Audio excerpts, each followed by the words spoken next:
আসসালামু আলাইকুম। সবাইকে রমাদানের শুভেচ্ছা। সর্বপ্রথম মস্তক অবনীত চিত্তে শুকরিয়া আদায় করে নেই, যার অশেষ রহমতে আমরা আরও একটি রমজান পাওয়ার মতো সৌভাগ্য অর্জন করেছি। আমরা তো আশেপাশে তাকায় দেখতে পাবো, গত রমজানে অনেকেই আমাদের সাথে ছিল, কিন্তু আজকে তারা নেই। আজকে এই পৃথিবীর মায়া তারা ত্যাগ করে চলে গেছে। ঠিক আমরাও যে পরবর্তী রমজান পাবো এর কোনো নিশ্চয়তা নেই। রাসূল সাল্লাল্লাহু আলাইহি সাল্লাম বলেছেন, যে ব্যক্তি রমজান পাওয়ার পরও নিজের গুনাহ মাফ করে নিতে পারলো না, তার মতো হতভাগা কেউ নেই। আমরা কি চাই সেই হতভাগার কাতারে সামিল হতে? না, কখনোই চাই না।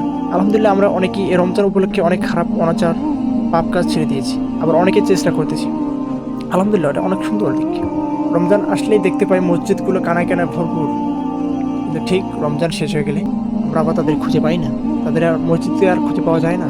আমরা অনেকেই রমজানের পাপ কাজ থেকে বিরত থাকি এবং ইবাদত এবং আমলে মশগুল থাকি, কিন্তু রমজান শেষ হলেই আমরাই আবার সেই অনাচার পাপ বিভিন্ন ধরনের অপকর্মের সাথে লিপ্ত হয়ে পড়ি।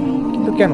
কিন্তু আমাদের জন্য তো রমজান মাস প্রশিক্ষণ হয়ে এসেছে। আমরা এই রমজান থেকে শিক্ষা নিয়ে প্রশিক্ষণ নিয়ে পরবর্তী 11টা মাস যে চলতে হবে, তারই জন্য এই রমজান মাস এসেছে। কিন্তু আমরা এই রমজানকে আমরা মোটামুটি ইবাদতের মাস হিসেবে গ্রহণ করি, কিন্তু রমজান শেষ হলে আবার আমরাই সেই অপকর্মের সাথে লিপ্ত হয়ে থাকি। এটা আমাদের জন্য খুবই হতাশাজনক যে আমরা তো পরবর্তী রমজান নাও পেতে পারি। আসুন আমরা এই রমজানে বিভিন্ন ধরনের অপকর্মের সাথে লিপ্ত ছিলাম, সেগুলো আল্লাহর কাছে ক্ষমা চেয়ে নেই এবং বেশি বেশি করে আমল করি। বেশি বেশি আমল করার দৃষ্টিভঙ্গি, যেহেতু রমজান মাসে কোরআন নাজিল হয়েছে, কোরআন নাজিলের মাসে পুরো রমজান জুড়ে আমরা যদি অর্থ সহকারে কোরআনটা আমরা শেষ করতে পারি, অনেক ফজিলতপূর্ণ হবে।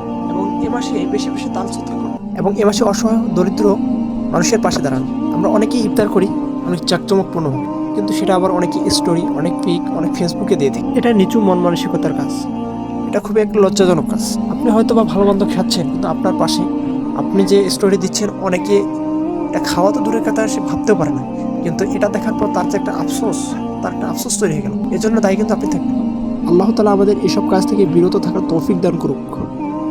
সর্বোপরি সদা সর্বদা আমাদের নিজেকে বিভিন্ন ধরনের আমলের সাথে ব্যস্ত রাখার তৌফিক দান করুন এবং সর্বপ্রকার অপকর্ম থেকে দূরে যেন থাকতে পারি। আমরা যেন এই রমজানে আমাদের নিজের সকল গুনাহ মাফ করে নিতে পারি এবং এই রমজানের রহমত, নাজাত এবং মাগফিরাত এসব যেন আমরা কাজে লাগাতে পারি। আল্লাহ সর্বপ্রথম আমাকে এই তৌফিক দান করুন এবং আপনাদেরও এই তৌফিক দান করুন। আল্লাহুম্মা আমিন।